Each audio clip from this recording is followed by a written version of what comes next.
These are true life horror and scary stories shared by people around the world. Switch off your room lights and put on your headphones. I moved into this old house out in the countryside last year. It was a big, rambling farmhouse that had been empty for years. The real estate agent told me it just needed some tender, loving care, and I thought it would be nice to fix it up. The first night I stayed there, I heard noises, creaking and groaning, like the house was settling. I figured it was just because the place had been empty so long. Over the next few weeks, weird things started happening. Doors would open and close by themselves. I'd hear footsteps upstairs when I knew no one was up there. Lights would turn on and off. It was creepy, but I tried to tell myself there must be rational explanations, maybe faulty wiring or critters in the walls or something. But then things got scarier. One night, I woke up to see a dark figure standing over my bed. I screamed, and it vanished. After that, I started seeing shadowy shapes moving through the rooms out of the corner of my eye. I asked a friend if she knew anyone who could come take a look, maybe cleanse the house or something. She recommended a woman who said she could communicate with spirits.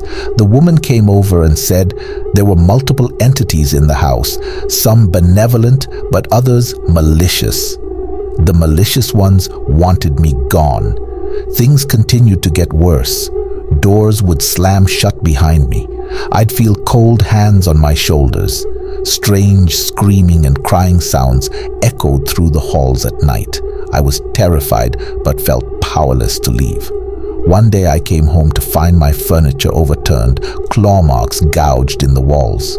A dark, human-shaped stain was seared into the ceiling above my bed. Enough was enough.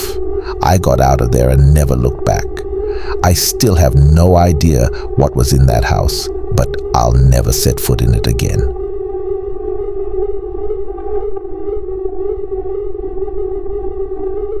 I've always loved exploring abandoned places. There's something about the history, the unknown, that draws me in. So when I heard about an old abandoned mansion just outside of town, I knew I had to check it out. The house was huge, 3 stories high with towers and turrets.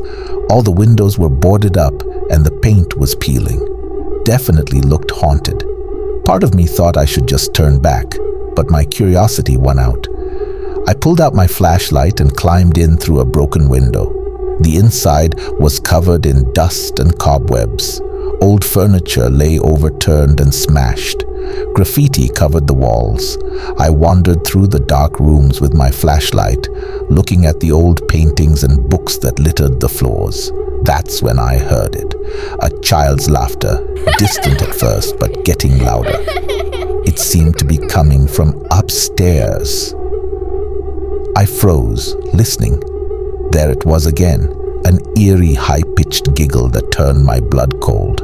Against my better judgment, I started climbing the creaky stairs to the second floor.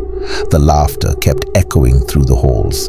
Each time it sounded closer. At the top of the stairs, I shone my light down the hallway. In the beam of the flashlight stood a pale little girl in a tattered dress. She looked straight at me and screamed, then vanished. I raced back down the stairs and out of the house, my heart pounding.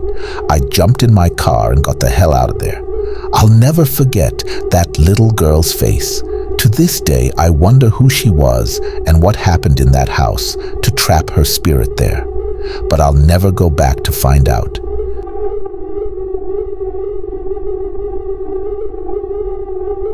Five friends and I were bored one night and decided to go check out this old cemetery on the edge of town that was supposed to be haunted. We thought it would be fun to try and scare each other or even spot a ghost if we were lucky. We parked my car by the front gates and climbed over the rusted fence. The cemetery was overgrown with weeds and many of the headstones were crumbling. As we walked among the graves, an owl hooted and one of my friends screamed. We all laughed nervously. That's when I noticed the mausoleum looming in the distance. It was a creepy old stone building with thick columns and a heavy metal door. I dared my friends to come check it out with me, even though just looking at it gave me the chills. We approached cautiously, expecting the door to be locked, but when I pushed on it, it slowly creaked open. The inside was pitch black. My friends refused to go in, but I took out my phone and shined the flashlight inside. There were cobwebs everywhere, and a dank smell hung in the air. As I panned the light around, I froze. In the corner was a decaying corpse wrapped in rotting cloth. I screamed and dropped my phone, the light blinking out. We all ran hysterically back through the cemetery in the dark. I've never gone back there since, and just the thought of what I saw in that mausoleum still gives me nightmares.